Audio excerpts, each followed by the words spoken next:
Welcome to Numbers Simplified. In this channel, we seek to simplify and solve numerical problems. We're still continuing with our financial mathematics series, and today we'll be looking at loan amortization, or the present value annuity. These two can be used interchangeably, of course. This is part 15, and take note. Loan amortization refers to the spreading of the cost of intangible assets or paying off a loan in equal installments over time. The payments cover both the interest and the principal, but early payments cover a larger portion of the interest.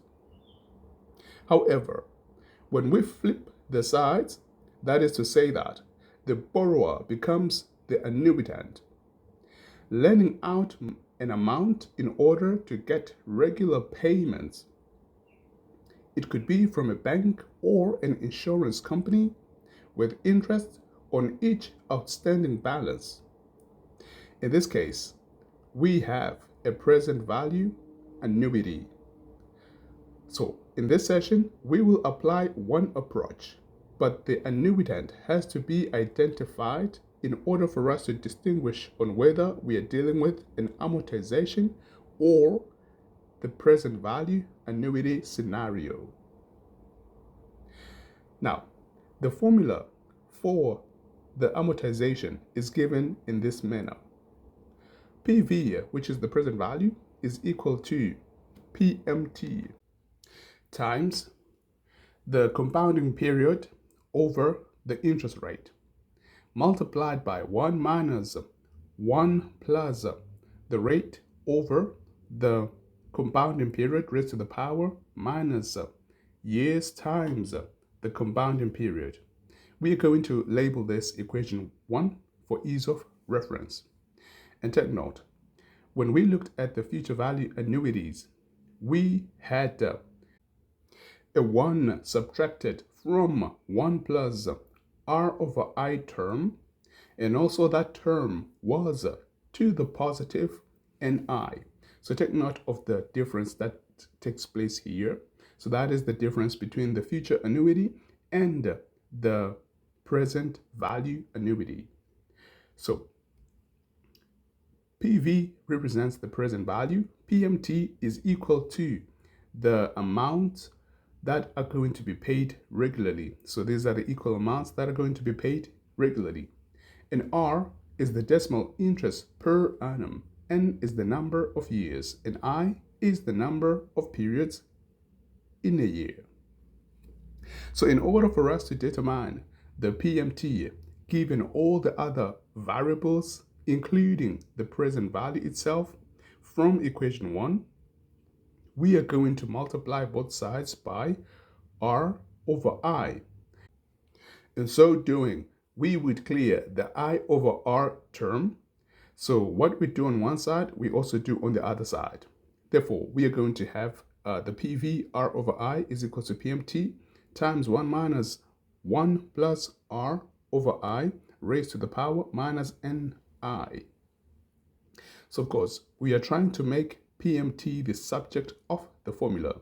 So what happens next is to divide throughout by that whole chunk that is in the curved parenthesis, the bigger curved parenthesis or pair of brackets.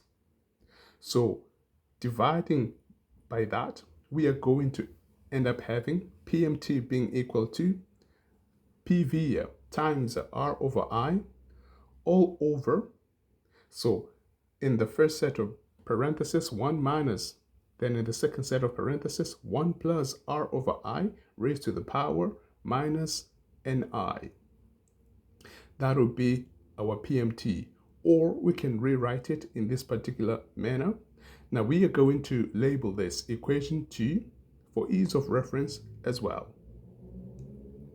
Right, so with these two formulae that we have right now, let us look at an example. Example 1. For a 20-year loan of $650,000 from a bank charging 11% interest per annum, compounded monthly. What is the minimum monthly payment to be made to clear the loan. The solution. So as usual, it is crucial that we identify each and every variable that we are given. So the first thing that we note is we are given the number of years. So our N is 20. The value of the loan itself, that is at the present value, it's $650. Then the interest rate is 11%, that is to say 0.11. Then the compounding period is 12, since we have 12 months within a year. Then we are looking for the PMT. So what this means is we are going to apply formula 2. There's no need for us to derive it again since we have already derived it. So now from equation 2, we are going to have PMT is equal to that. So now the next thing would be to substitute for each and every variable.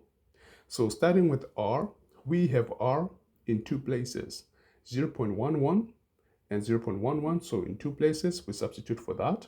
It is crucial that we make sure that we substitute the variables in the right position. Otherwise, our solution becomes wrong.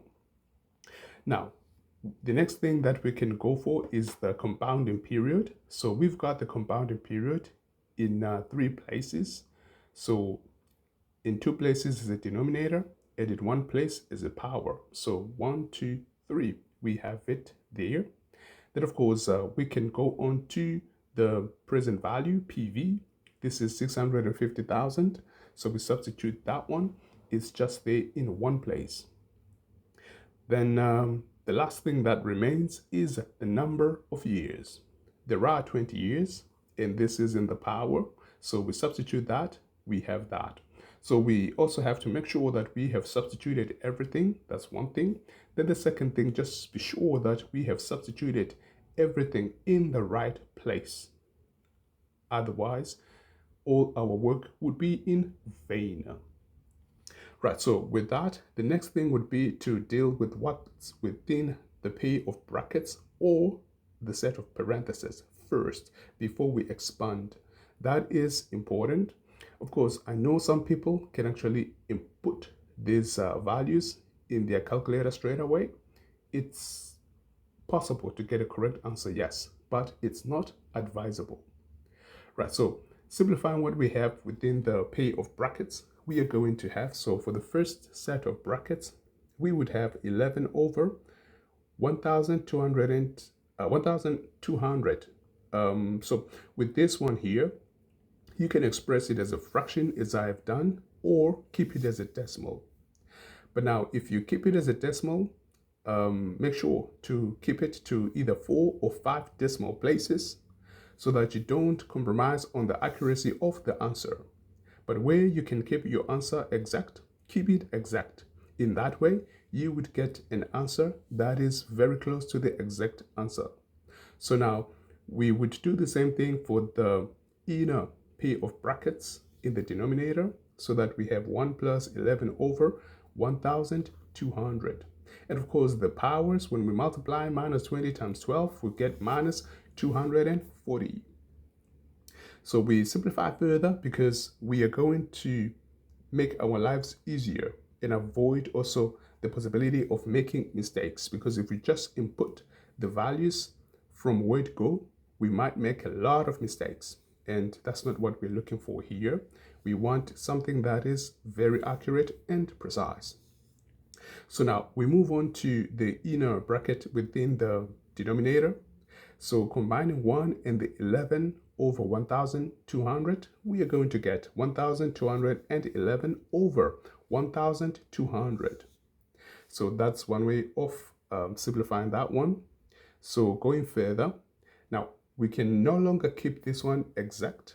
That is the inner bracket in the denominator. So we are going to evaluate this, but as we evaluate it, we are going to keep our decimal places to either 4 or 5. So the more decimals you keep, the better. But of course, we do not want to have 10 decimal places. Otherwise, we wouldn't even have the space for that. So 4 or 5 decimal places is just sufficient. So simplifying that one, we are going to get 0.11192 in the denominator. And of course, subtracting what we have in the denominator, we are going to have 0.88808. That is when we subtract 1 minus 0.11192. Then, of course, we've got two fractions multiplying each other. And as we would know and recall, when we are multiplying fractions, we multiply the numerator with the numerator and the denominator with the denominator. But before we do that, we see that in the denominator of the first fraction, we've got 2 zeros, and we also have 2 zeros in the numerator of the other fraction. So meaning that we can actually clear the zeros so that we actually simplify our fractions to be 11 over 12 times 6,500 over 0.88808. Now, multiplying the numerator with the numerator, we are going to get 71,500. And the denominator with the denominator, that is to say 12 times 0.88808, we get 10.65696. So note, I have decided to keep the decimal places to 5 so that I don't compromise on the accuracy of my answer.